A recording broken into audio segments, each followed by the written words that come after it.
प्रकाश institute में आप सभी का हार्दिक स्वागत है। आज हम लोग स्वतंत्रता संघर्ष में बातें करेंगे, व्यक्तिगत सत्याग्रह के बारे में, क्रिप्स मिशन के बारे में और भारत छोड़ो आंदोलन के बारे में। जब अगस्त प्रस्ताव बीत गया, अगस्त प्रस्ताव से कोई संतुष्टि नहीं मिली भारतीय जनता को, कांग्रेस को, तो फिर कांग्रेस ने और भारतीय जनता ने ये पूरी दुनिया को ये दिखाना चाहा कि भारत द्वितीय विश्व युद्ध में अंग्रेज़ों के साथ नहीं है, द्वितीय विश्व युद्ध में अंग्रेज़ों के साथ नहीं है। इसी कारण यहाँ पे देखा जाए तो व्यक्तिगत सत्याग्रह की शुरुआत हुई। 17 अक्टूबर 1940 ईस्वी को व्यक्तिगत सत्याग्रह की शुरुआत हुई और इस समय ये व्यक्तिगत सत्याग्रह कहाँ से शुरू हुआ, इसके बारे में प्रश्न पूछा जाता है। तो तिथि भी पूछ दिया जाता है, 17 अक्टूबर 1940 और प्लेस है पवनार आश्रम, महाराष्ट्र। पवनार आश्रम महाराष्ट्र से शुरू हुआ और किसने शुरू किया? महात्मा गांधी के अनुयायी आचार्य विनोबा भावे ने। विनोबा भावे के नेतृत्व में यह व्यक्तिगत सत्याग्रह शुरू किया गया। इसी कारण यहाँ पर एक प्रश्न है कि व्यक्तिगत सत्याग्रही प्रथम कौन थे? प्रथम व्यक्तिगत सत्याग्रही कौन थे? तो उसका एक लाइन में आंसर जाता है विनोबा भावे। और दूसरा प्रश्न है कि द्वितीय व्यक्तिगत सत्याग्रही कौन थे? तो उसका आंसर जाता है जवाहरलाल नेहरू। इसमें जो प्रथम व्यक्तिगत सत्याग्रह था वह पवनार आश्रम से शुरू हुआ। इसमें पूरे दुनिया को ये दिखाना था कि भारत साथ नहीं है, द्वितीय विश्व युद्ध में साथ नहीं दे रहा है, ताकि ब्रिटेन पूरे दुनिया से अलग थलग पड़ जाए और भारत और उस पर दबाव पड़े कि वो जल्द से जल्द भारतीयों को आज़ाद करे, भारतीयों को स्वतंत्र करे और एक अंतरिम सरकार का गठन करे। इसी कारण इस मूवमेंट को दिल्ली चलो मूवमेंट के नाम से जाना जाता है। विनोबा भावे ने इसे शुरू किया और चंद दिनों में ही इसमें काफ़ी संख्या बढ़ गई, लेकिन आगे चल के ये मूवमेंट कुछ समय के लिए रुक गया, जिसके कारण 5 जनवरी 1941 को पुनः जवाहरलाल नेहरू ने इसे शुरू किया, जिसमें लगभग 20,000 सत्याग्रहियों की गिरफ्तारी हुई। 20,000 से अधिक सत्याग्रही गिरफ्तार किए गए और इसी कारण दूसरे व्यक्तिगत सत्याग्रही JL नेहरू को कहा जाता है। इस आंदोलन को दिल्ली चलो आंदोलन के नाम से भी जाना जाता है। इससे व्यक्तिगत सत्याग्रह के पश्चात देखा जाए तो अब पूरे दुनिया का, अंतर्राष्ट्रीय समुदाय का ब्रिटेन के ऊपर दबाव पड़ने लगा। दबाव इस बात का पड़ने लगा कि वो भारतीयों का समर्थन हासिल करे, वो भारतीयों से सपोर्ट हासिल करे और इसी भारतीयों से समर्थन हासिल करने के लिए, सपोर्ट हासिल करने के लिए यहाँ पर ब्रिटेन सरकार ने क्रिप्स मिशन भेजने का ऐलान किया, क्योंकि एक भारत का बहुत ही प्रभुत्व था, यहाँ पे वीर सैनिक थे, इनका विश्व युद्ध में भाग लेना अति आवश्यक था, क्योंकि प्रथम विश्व युद्ध में जो सैनिक शहादत दिए थे उसमें सबसे अधिक भारतीय थे। आज इंडिया गेट पे उन्हीं शहीद सैनिकों के नाम लिखे हुए हैं।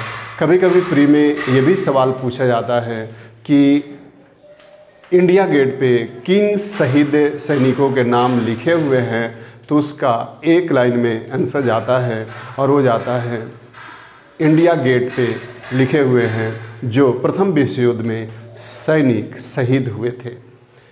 यहाँ पर देखा जाए तो मार्च 1942 में स्टोफर्ड क्रिप्स के नेतृत्व में एक मिशन भारत आया जिसका मुख्य उद्देश्य भारत के संवैधानिक गतिरोध को हल करना था। जिसका उद्देश्य था भारत के संवैधानिक गतिरोध को हल करना। और यहाँ पर देखा जाए तो इसके आने के पीछे रीज़न यही था कि भारतीयों से बातचीत किया जाए, इनके राजनीतिक संवैधानिक गतिरोध को हल किया जाए, इनका समर्थन विश्व युद्ध में हासिल किया जाए ताकि ब्रिटेन और मित्र राष्ट्रों को विजय हासिल हो सके। आगे हम बातें करें तो यहाँ पे 30 मार्च 1942 को यह मिशन क्रिप्स मिशन भारत पहुँचा और भारत पहुँचने के पश्चात उसने एक प्रपोजल जारी किया जिसे क्रिप्स प्रस्ताव के नाम से जाना जाता है।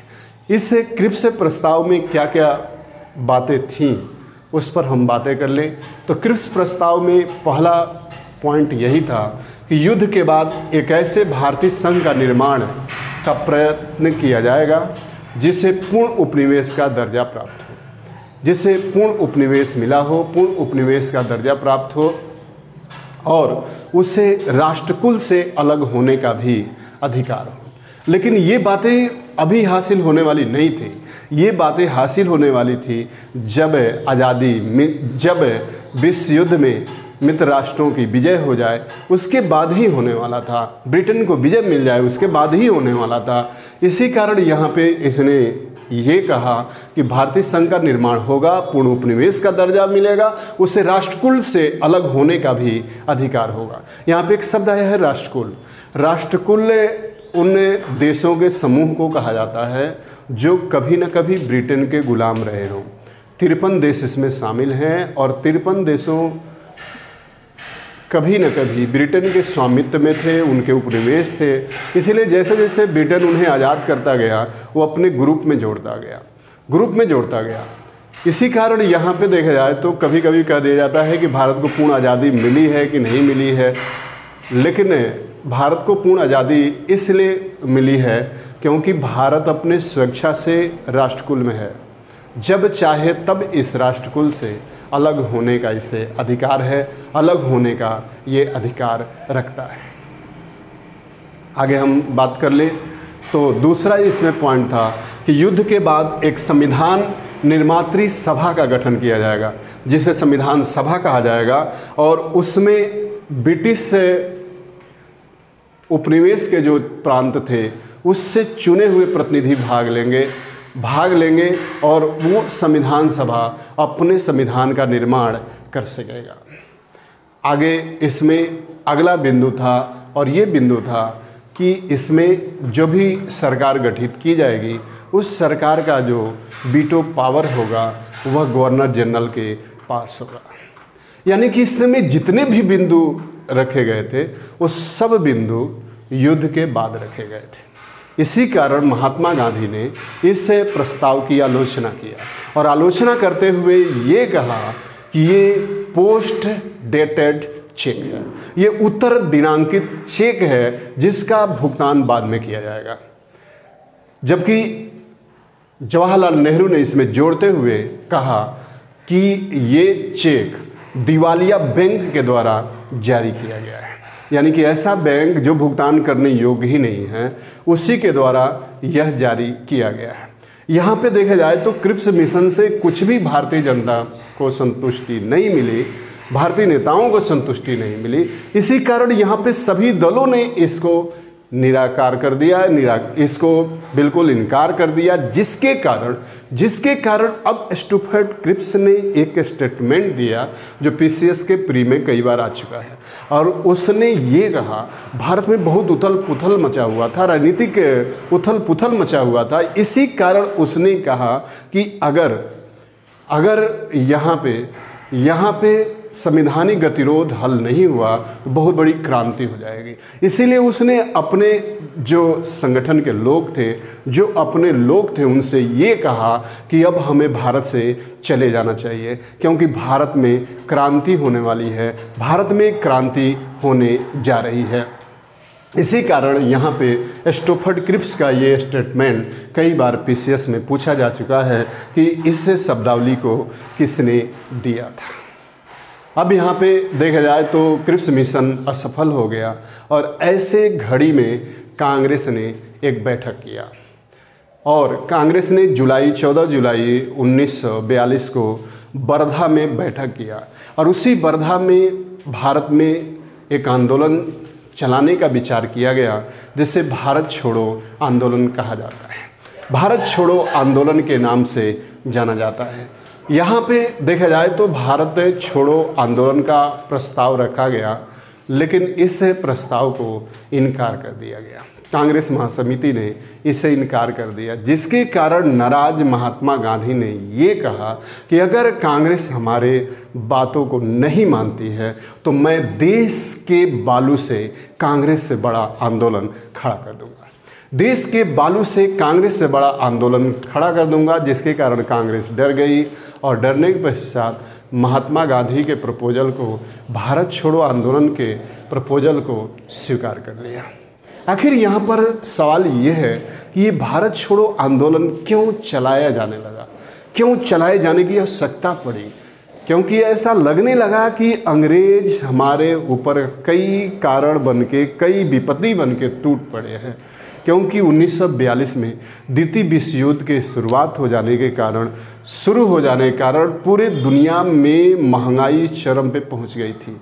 वस्तुओं के दाम बेतहाशा वृद्धि हो रहे थे और बेरोजगारी 100% पहुंच गई थी, क्योंकि विश्व युद्ध के कारण कोई रोजगार सृजन नहीं, कोई किसी तरह का काम नहीं हो रहा था। ऐसे घड़ी में जो भारतीय जनता भूखमरी के कगार पे थे, बेरोजगारी के कगार पे थी, वस्तुओं के महंगाई की दाम झेल रही थी, उसके लिए जिम्मेदार वो अंग्रेज़ों को मान रही थी, ब्रिटिश सरकार को मान रही थी। इससे के कारण उन्हें लगा कि अगर हम मूवमेंट नहीं चलाएंगे, आंदोलन नहीं चलाएंगे, तो फिर हमें बहुत दिक्कतों का सामना करना पड़ेगा। तो भारत छोड़ो आंदोलन का एक कारण ये भी बना।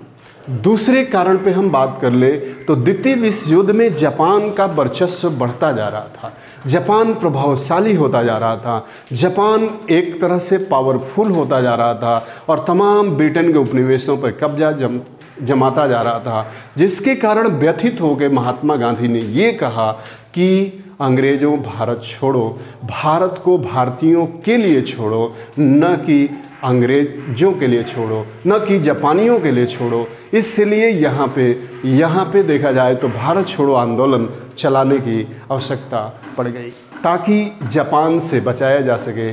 क्योंकि महात्मा गांधी कहा करते थे अंग्रेज हमें छोड़ के जाएंगे, लेकिन एक ऐसा दलदल छोड़ के जाएंगे जिस दलदल से भारत को निकलने में कई वर्ष लग जाएंगे, कई जमाने लग जाएंगे।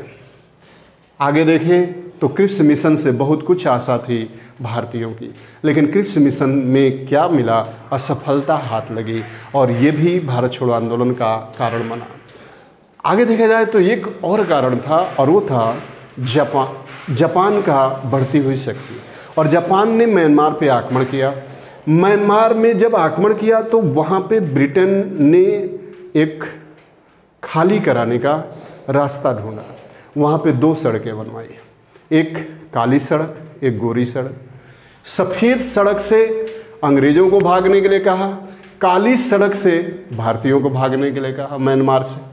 वहाँ पे देखा तो जो काली सड़क थी उसमें कोई सुविधा नहीं था, जो सफ़ेद सड़क थी उस पर सुविधाओं का अंबार था, वहाँ पे तमाम सुविधाएं उस पर दी गई थी। और उसी सफ़ेद सड़कों पे अंग्रेज़ों को निकाल लिया गया, सफ़ेद सड़कों के माध्यम से तमाम सुविधाएं लगाकर, हवाई पट्टी बनाकर, जिसके कारण अब भारतीयों को ये लगने लगा कि अगर भारत में जापान आक्रमण कर देगा तो अंग्रेज़ छोड़ के भाग जाएंगे, अंग्रेज़ झोला उठाएंगे, भाग जाएंगे। इसलिए यहाँ पे भारतीयों को लगा कि अब तो अंग्रेज़ भारत छोड़ो, भारत को भारतीयों के लिए छोड़ो, न कि जापानियों के लिए छोड़ो। और इस तरह इस भारत छोड़ो आंदोलन का एक मूवमेंट तैयार हो गया। आखिर इस भारत छोड़ो आंदोलन में महात्मा गांधी ने तमाम लोगों से क्या अपील किया, क्या बातें कही? तो भारत छोड़ो आंदोलन में महात्मा गांधी ने सबसे अलग अलग अपील किया। यहाँ पे सरकारी कर्मचारियों से कहा कि वे नौकरी न छोड़े, लेकिन भारतीयों के प्रति वफादारी घोषित कर दें। उसके बाद कांग्रेस के प्रति निष्ठा घोषित कर दें। राजा महाराजा जनता की प्रभुत्व को स्वीकार कर ले, अंग्रेजों के प्रभुत्व को त्याग दें, केवल जनता के प्रभुत्व को स्वीकार करें। छात्रों से ये कहा कि छात्र स्कूल जाना बंद कर दें, विश्वविद्यालय जाना बंद कर दें और तब तक विश्वविद्यालय न जाएं जब तक कि उन्हें आज़ादी न मिल जाए। और यहाँ पे देखा जाए तो जमींदारों से लगान न लेने की अपील की गई, किसानों से लगान न देने की अपील की गई और भारत छोड़ो आंदोलन का मूवमेंट तैयार हो गया। 8 अगस्त 1942 बम्बई का ग्वालियर टैंक मैदान। इसी बम्बई के ग्वालियर टैंक के मैदान में महात्मा गांधी ने एक सभा बुलाई भारत छोड़ो आंदोलन चलाने के लिए, और वहाँ पर वे लगभग 75 मिनट तक भाषण देते रहे। उन्होंने इसी भाषण में हजारों लाखों की भीड़ थी और इसी भाषण में उन्होंने करो या मरो, अंग्रेजों भारत छोड़ो का नारा दिया, डू और डाई। यहाँ पे महात्मा गांधी ने कहा कि प्रत्येक इस आंदोलन के सिपाही को अपने सीने पे करो या मरो लिख के चिपका लेना चाहिए, ताकि मरते समय अगर या आंदोलन के समय उनकी मृत्यु हो जाए तो उन्हें तमाम भीड़ों से छांट लिया जाए, उन्हें अलग कर लिया जाए। महात्मा गांधी का ये वचन था। और इस तरह देखा जाए तो अंग्रेजी गवर्नमेंट ने इसी समय ऑपरेशन जीरो आवर चलाया और लगभग 12 बजे रात में 9 अगस्त को रात्रि में ही देखा जाए तो महात्मा गांधी, डॉक्टर राजेंद्र प्रसाद, जवाहरलाल नेहरू, अबुल कलाम आज़ाद, जयप्रकाश नारायण, इन सबको गिरफ्तार कर लिया गया और इन सबको गिरफ्तार करके अलग अलग जेलों में रखा गया। इसी समय महात्मा गांधी को गिरफ्तार करके पूना के आगा खां पैलेस जेल में रखा गया। उनके साथ उनकी पत्नी कस्तूरबा गांधी, उनके पर्सनल सेक्रेटरी महादेव देसाई को भी रखने का कार्य किया गया। आगे देखा जाए तो यहीं पे महात्मा गांधी की पत्नी और उनके पर्सनल सेक्रेटरी महादेव देसाई का निधन भी हो गया। कई बार पूछ जाता है कि किस जेल में महात्मा गांधी की पत्नी कस्तूरबा गांधी और उनके सचिव महादेव देसाई की समाधि स्थल है, तो उसका आंसर है पूना के आगा खां पैलेस जेल में। उसी जेल में उन्हें दफना दिया गया, उसी जेल में उन्हें भूमिगत कर दिया गया। और इस तरह देखा जाए तो यहाँ पे ये प्रश्न पूछा जाता है।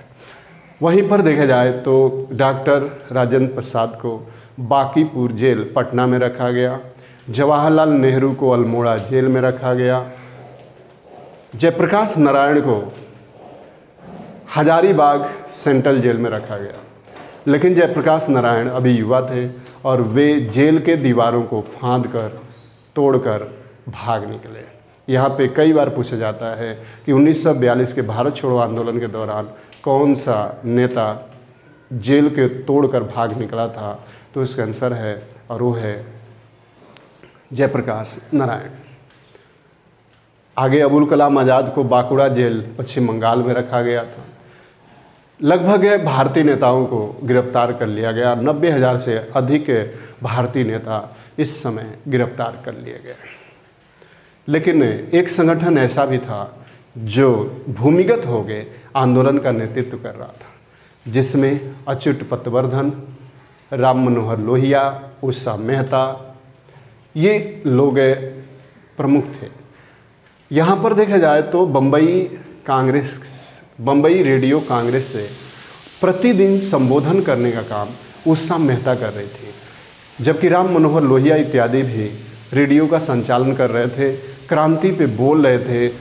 उषा मेहता हमेशा क्रांति के लिए प्रेरित करती थी, लोगों को भागीदारी करने के लिए प्रेरित करती थी और एक तरह से लोगों के भागीदारी के लिए प्रेरित करने के पश्चात वे उषा मेहता बाद में गिरफ्तार कर ली गई। कई बार ये पूछा जाता है कि कौन गुप्त रेडियो का संचालन करती थी, तो उसका एक लाइन में आंसर है और वो है उषा मेहता।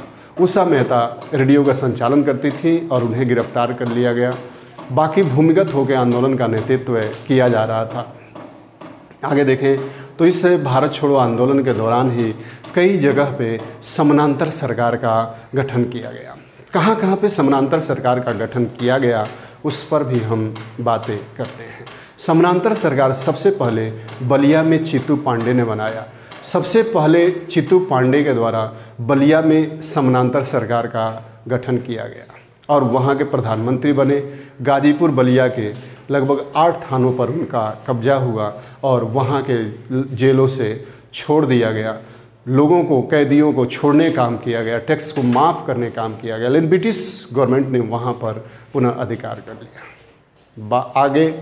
आगे देखा जाए तो सतारा में सबसे लंबा सरकार चला। सतारा में देखा जाए तो सरकार वहाँ पे स्थापित हुआ और 1944 तक चलता रहा। वहीं पर मिदनापुर पश्चिम बंगाल में भी समानांतर सरकार स्थापित हुआ और उसे जाति सरकार के नाम से जाना गया। जगह जगह पे समानांतर सरकार का गठन किया गया। ये आंदोलन एक बृहद रूप में चलता रहा और ये आंदोलन तब तक चलता रहा जब तक कि महात्मा गांधी की रिहाई न हो गई। 1944 में महात्मा गांधी की रिहाई हो गई और रिहाई होने के साथ ही इस आंदोलन की भी समाप्ति हो गई। लेकिन ये अब लगने लगा कि देश को बहुत अधिक दिनों तक गुलाम नहीं रखा जा सकता है। इन्हें आज़ादी देना मजबूरी है अंग्रेज़ों की और इसी कारण देखा जाए तो इस आंदोलन ने सोई हुई जनमानस को जगाने का काम किया और अंग्रेज़ों पर, दुनिया के अन्य देशों पर दबाव बढ़ाया कि भारतीयों के आज़ादी को बहुत अधिक दिनों तक टाला नहीं जा सकता है। इसलिए इस भारत छोड़ो आंदोलन का देश की आज़ादी में बहुत बड़ा योगदान है। तो इस वीडियो को लाइक करें, शेयर करें और सब्सक्राइब करें। थैंक यू, धन्यवाद।